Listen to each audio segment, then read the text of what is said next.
Welcome to Wargaming. My name is Lachie and welcome to the third installment of our Battle Company series. We've got some fantastic narrative action up for you guys today, featuring our new Edoras terrain, which you can see here on the right, as well as all our normal Battle Company's action.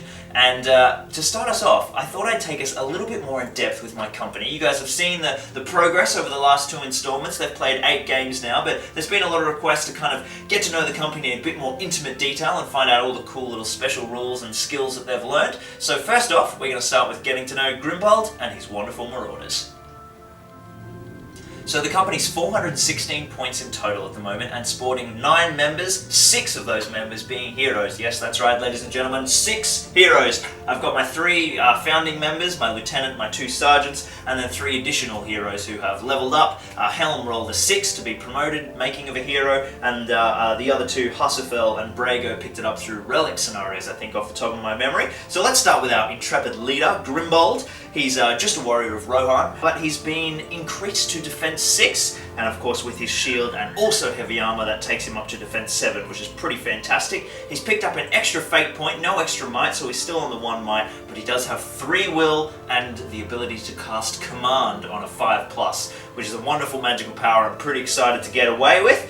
He's also got 4th Aelinga, so +1 strength on the charge, legendary hero, anytime he uses a might point on a 4+, he gets it back, and he's also got 2 attacks and 2 wounds, so he's definitely leading from the front with that axe and that shield, getting those piercing strikes off and trying to do a bit of damage up front. So he's pretty exciting. He needs more might and he needs a better fight value. He's still on fight 3, so he's losing a lot of combats to those enemy 6s. My second in command, Arod, is basically just follows around Grimbold and they try and nail big targets together. He's got the same stat line also with the increase to defense.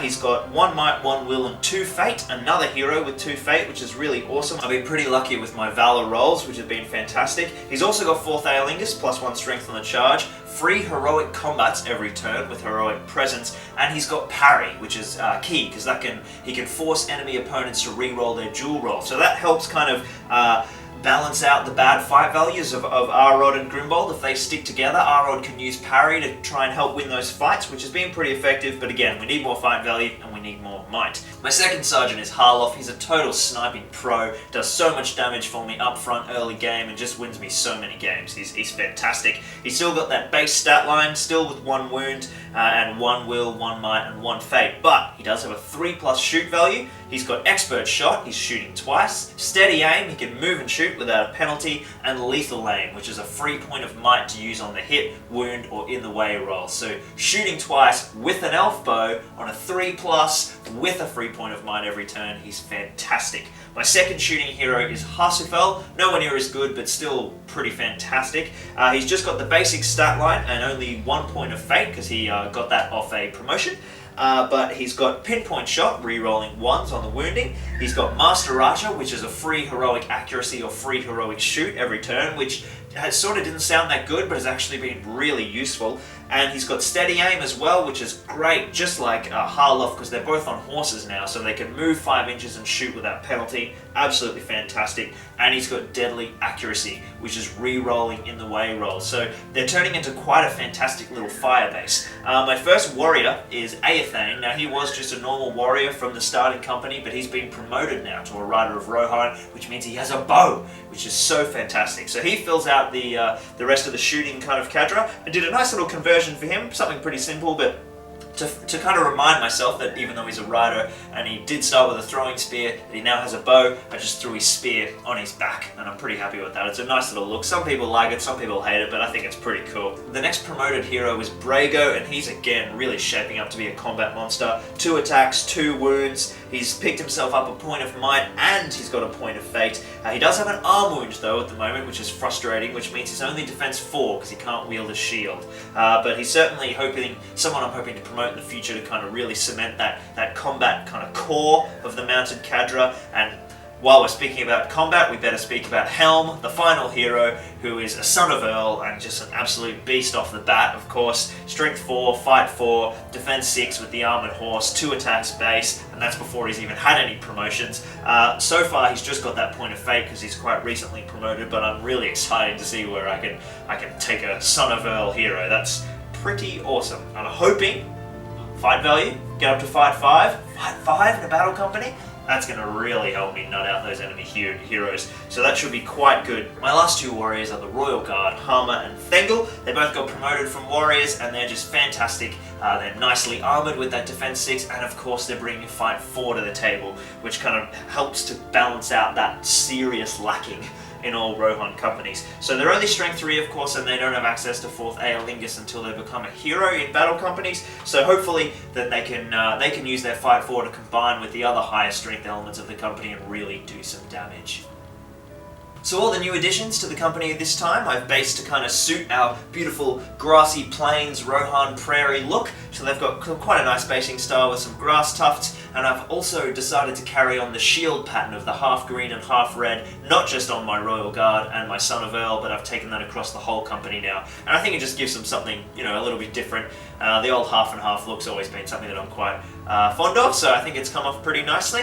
So there we go, that's our starting company for League Meet 3. Hopefully today we can pick up some cool reinforcements, hopefully keep everything mounted, so get that higher end on the reinforcement roll if we decide to burn any influence. A few more bows would be good, more fight 4 would be good as well, so hopefully we can get a few wins on the board and stack up that influence. Now let's have a look at all of the boards we're going to be playing on and then jump straight into League Meet 3.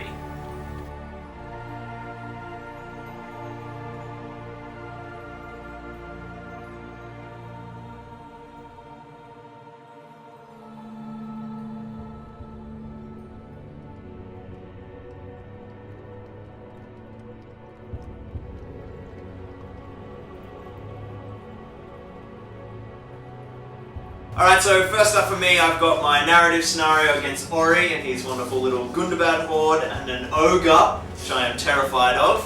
One hope. Yes, yeah, your only hope against all that cavalry. My mighty cavalry horde. So our objective for this scenario is the Gundabad raiding party have joined up with some Uruks and they're coming to pillage Edoras. And they've got to light buildings on fire and kill or steal horses. So I guess my big focus is going to be getting guys over to this well as quickly as possible to get some buckets of water ready. But of course the big thing is all of my guys start as sentries and my battle company is getting drunk in the tavern, so I want to get that alarm raised as soon as possible. Yes. Raise the alarm too quickly. Get in some stealth, get in there and some guys. Kill all of my little local villagers before the reinforcements come to save the day. Alright, let's get into it. So in our first custom narrative scenario, my slightly inebriated battle company is joining 9 warriors of Rohan to defend Edoras, while Ori's impressive Gundabad battle company will be joining 10 Urukai scouts to set the city ablaze.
Well, it's injuries across the board after that total disaster, and we did not roll well on the injury chart. Arod is dead, and Brago receives a second arm wound, which will also result in him being dead. Luckily, Grimbold can burn some healing herbs to push Arod's dead to lost in battle, and change Brago's arm wound to a leg wound, so he's now a bit of a cripple, but he's still alive. Experience-wise, we've got a little bit floating around, but the company wasn't too effective. No major changes except for Hasafel becoming a seasoned archer, which is good for him because he's getting more of those shooting skills. Influence, we're on 0, so we're just up to 2 from that defeat, and the company is looking a little worse for wear after that encounter.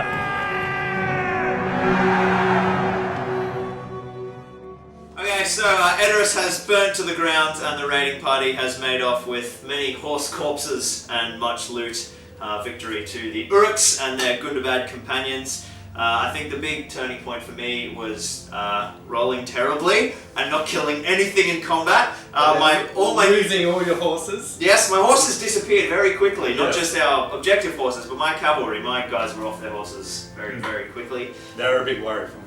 Yeah. I mean, from the outset, what's my company ratings? 416, and yours is 261. Yeah, so you've got a whole bunch of rerolls and big company difference there. I'm not major. I didn't really get any of my kind of cool tricks out of the bag. Like often, my shooting guys weren't effective early game, which is when they need to put pressure on, and my magic, 3 will and rolling 3 threes to get off a command. That didn't even happen, so it wasn't really an opportunity to use it properly. Yeah, I really wanted to get it on the ogre, but because of losing the kind of cavalry cadre early on, it was pretty brutal. But I think the burning mechanics work well with the kind of pails of water, and it makes for a pretty dynamic scenario. So anyway, good game, good fun. Man. Thanks. Alright, so up next I have got Lost in Battle, which is awful. Arod, my fantastic combat monster, he rolled Snake Eyes. Luckily I had some healing herbs, so now we get to play Lost in Battle, which is the secure the area scenario.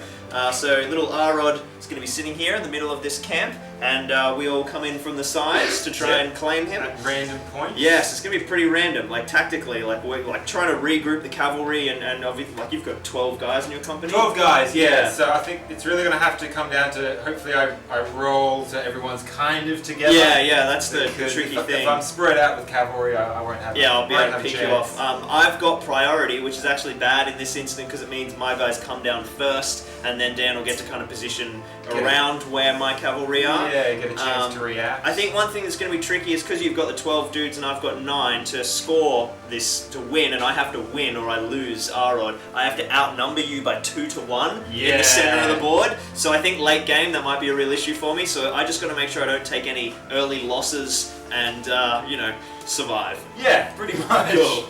All right, let's get into it.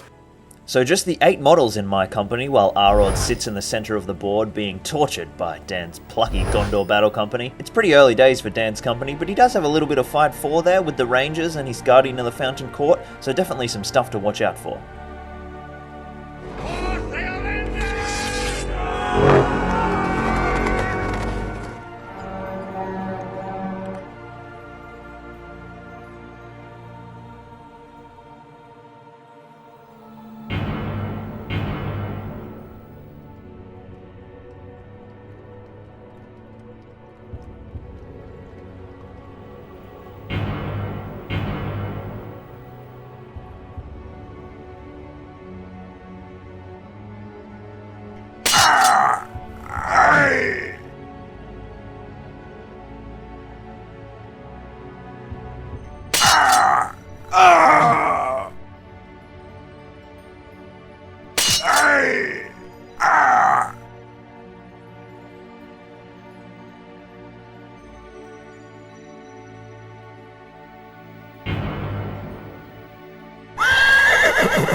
Well, today is not going well for Grimbold and his men. Our first casualty, failing that lost in battle, Arod has fallen. A couple of other injuries, but luckily they're all full recoveries. Experience-wise, there wasn't a lot of killing going on, but we've got just enough points to push Harloff into his next bracket, and he picks up an ever-valuable point of might. So he's now got 2 might points on the bow. That will be very useful moving forward. His shooting prowess just grows and grows. That defeat gets us another 2 influence, which isn't great, but it does get us enough to replenish our healing herbs. Crushing defeat for Rohan. It was a really close game, actually. It shouldn't have been close. I should have mauled you, and as the consequence of my lack of mauling, Arod is now dead forever. I've had my first permanent loss. My 73-point combat monster has succumbed to his wounds as you tortured him. To my plucky Gondor battle company. Yeah, I mean, what's your rating? Like, I think my rating at the start of that round was 155. Yeah, cool. And even without Arod, I was sitting on 380. Yeah. I think the couple of big moments in the game. Let's not even talk about how shit my dice rolling was. Yeah, taking that out of it, losing my sniper Harloff in the first turn to the very first shot fired, just gone, dead. Yeah. And then losing the Royal Guard in the second turn, like before anything happens, 100 points is out of my side. And because it's a numbers-based scenario, the breaking at 50% thing, brutal. I got like 8 dudes. You know, and then literally the first time we had to do that, it was a 1. Yeah. So it was, and you being able to have numbers to control it just by leaving a couple of dudes back amongst the tents. We had, a really hectic choke point combat here. It was, whoa. Yeah, I didn't expect to win that. Yeah. Because the problem I got with my Gondor is they can't really kill anything yet. Yeah. I didn't have the numbers. Yeah, there's to no properly hitting score. power. Yeah. But I think that's where your dice helped me out. Oh Because, yeah. I was able to, and I did shield a lot as well. Yep. So I was really shielding kind of certainly. with my dice, but that You being able to coached have that that well. kind of smattering of Fight 4 in there. Yeah, really your helpful. Guardian of the Fountain Court and the Rangers were invaluable. Yeah, MVP. Absolutely MVP for sure. fantastic. I don't have an MVP. Once again, Grimbold failed his new magical power, all 3 dice. Last time he got 3 3s, this time he got 2 2s and a 1. So, fuck magical powers, apparently. But yeah, anyway, it was still awesome fun. Great game, man. Yeah, you too, I'm going to man. go and cry in a corner. Alright, so now I'm playing the Edoras scenario again, this time against Matt. My Rohan forces are now working for Grimmer Wormtongue. Traitors. Yes, traitors, scum. So we are coming in to betray our ex-beloved brethren, because Matt's also playing with his awesome Rohan army. Who are all drunk in the tavern. Yes, they're all smashed off their face. What's your company rating, Matt? 495. Yeah, well, and after my losses, I'm now down to 350, so I've got... Lots of rerolls. Yes, lots of rerolls for the first time ever, and actually some influence, which could be good moving forward, because I really want some Rohan Outriders. I need some more And shooting. You need some more models. Yes, yeah, I'm down to 8 now, so alright, let's get into it, dude. Yep. With the changing of sides, this time I've got the 10 Urukai warriors joining my company to raid Edoras, and Matt has 9 warriors of Rohan to join his incredible Rohan company. He's got hunting dogs, a Mirkwood elf, and some incredible combat heroes. This should be a really good scrap.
Some mixed results there in that draw. We've got injuries across the board, and at first result we've got an old battle wound and some wounds of the hero. It seems like a good opportunity to smash those healing herbs and get 2 protected of the Valor, also lifting Grimbold out of his old battle wound. Quite convenient. Experience-wise, Grimbold was on fire. He came out with 9 kills and 4 kills for Helm as well, which pushes them both up into another bracket. Grimbold gets Might, he learns Parry, Helm gets Fight 5, and Brago picks up an Attack. So fantastic result there. Influence-wise, we had quite a gain. Of course, Matt's company is much larger than mine, so we've got +3 for the draw, +9 for that company difference bonus, and we rolled a 6 on our D3 for Wounds of a Hero, resulting in an additional 15 experience. Now we'll just grab a rallying horn to round out the company, and she's looking set to purchase some more reinforcements in the future.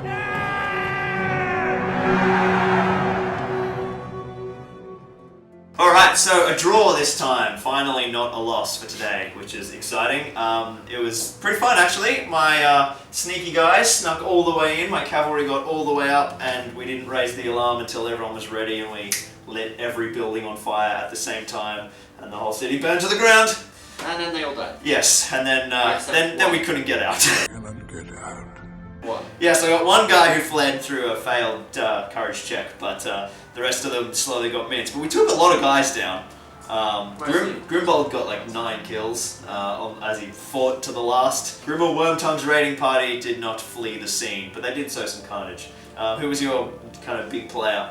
My big player was Elfhelm, as always. He's 3 attacks, strength 4, Yeah. Fight 5. He just kills everything. He's a total tank, yep. Well, Grimbold did okay to fill the void of now that Arod is gone, so that was nice, but I definitely need some more combat stuff. But anyway, great game, dude. Good game.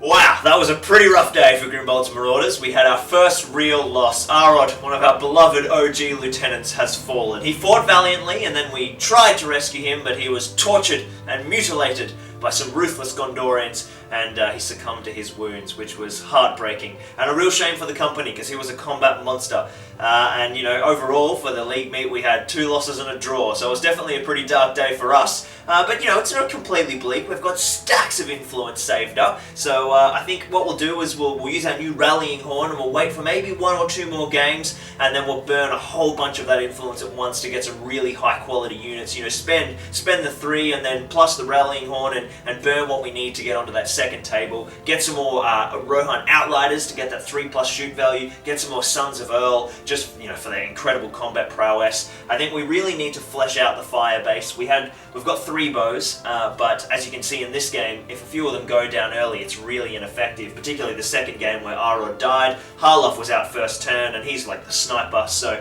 that was pretty depressing. So we need a few more bows on that 3+ to try and get that really solid fire base and put early pressure on, and also we need to fill the void that Arod left for our combat prowess. Luckily, we've got Brago and Arod and Helm really, Brago and Grimbold and Helm really stepping up. Grimbold is, really quite painful now. He can really dish it out, but of course he's still only fight 3, but luckily Helm has gone up to fight 5, so hopefully I can try and keep those 2 together and use them as a real fucking striking point, and they can dish out a lot of pain to our enemies. So it was pretty bleak for the company, but overall it was a pretty good day. Our new Rohan scenario went fantastically. The attack on Edoras, it's got a few tweaks that we're going to do to it. We've got another building yet to come, so it's going to be really sweet when it's all finished, and then we're going to do a big specialized battle report on it, just dedicated to the narrative scenario in more of a traditional battle report style.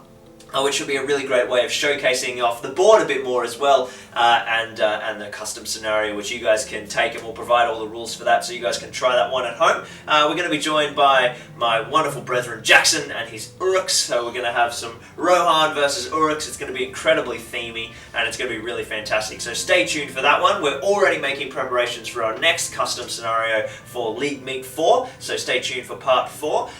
You guys provided us some great suggestions on how to kind of introduce the company at the beginning of this, and I think that worked really well. If you guys have got any other suggestions on the format or the way we're covering this moving forward, or any of our content, please leave them in the comments section below. Like, subscribe, you know the deal. We love having you here. It's really fantastic to see this community growing, so thank you so much for joining us here on Zorba Gaming. We'll see you next time for some more Lord of the Rings SBG action.